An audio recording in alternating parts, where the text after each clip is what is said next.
I wonder if any of you have heard of the charity called Toy Box. I am a great fan because the main aim of their work is incredibly straightforward: to give street children birth certificates. That vital piece of paper we all get automatically when we are born. Except these children may have been born on the streets or abandoned on the streets, and they live undocumented. With no documents, they cannot access education or healthcare. And without an education and healthcare, their lives are incredibly difficult and dangerous, condemned forever to live outside the societies into which they were born, in places as diverse as India, Pakistan, South America, Africa, anywhere where poverty is rife. These children are invisible, unloved, and in distress. Toy Box is a part, an absolutely vital part, of reversing that and trying to help them into education and give them the kind of care they need and deserve.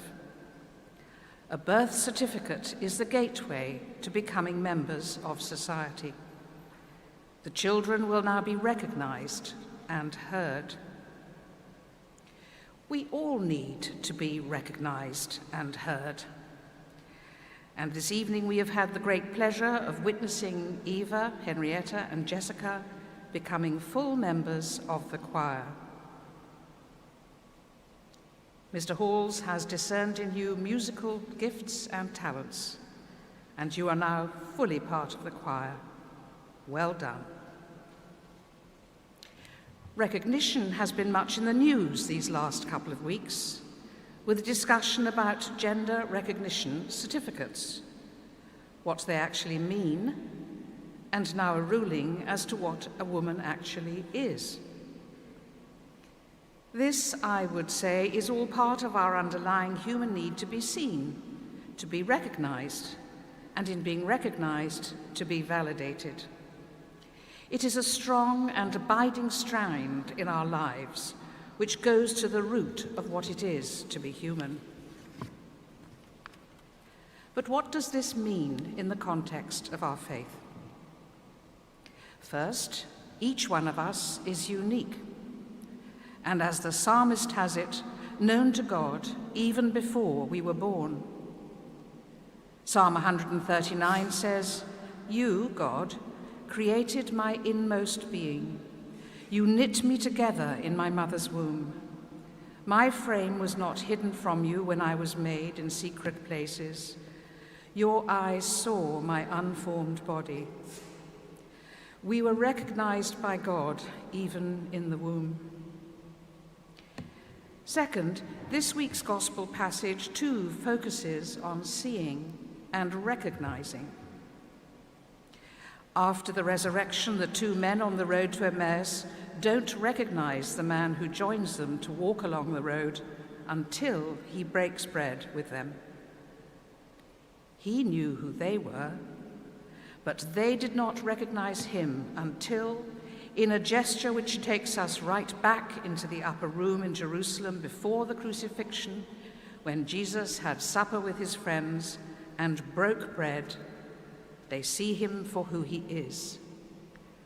Grace and truth break in, and the disciples hurry back to Jerusalem to tell Peter and the others what they have seen. Around the period of the crucifixion and resurrection, this theme of seeing and recognizing comes strongly into play. Pilate did not see Jesus as divine, but he did see him as wholly innocent of any crime, as he tried many times to persuade the Jews of this. Peter got to see and understand himself intimately as he heard the cock crow 3 times and wept at his own lack of moral courage. But that was the making of him. One of the thieves being crucified with Jesus recognized Jesus as someone special and was promised a place with him in paradise on that very day. And the centurion at the foot of the cross, too, was moved by what he saw and also proclaimed Jesus to be innocent. After the resurrection, Jesus appeared several times to his followers, and we all remember doubting Thomas, who would not believe until he had actually seen Jesus himself, which he did, and consequently believed. But Jesus' invitation to us is to believe in him, although we have not seen him face to face. This seeing and believing, we discover, is a two-way street. And of course, this is not easy. St. Peter, in his first letter to the Romans, those earliest converts in Rome, recognizes the problem as he commends them for their faith. Although you have not seen him, Jesus, you love him. And even though you do not see him now, you believe in him and rejoice with an indescribable and glorious joy. Peter had seen Jesus. The new converts have not.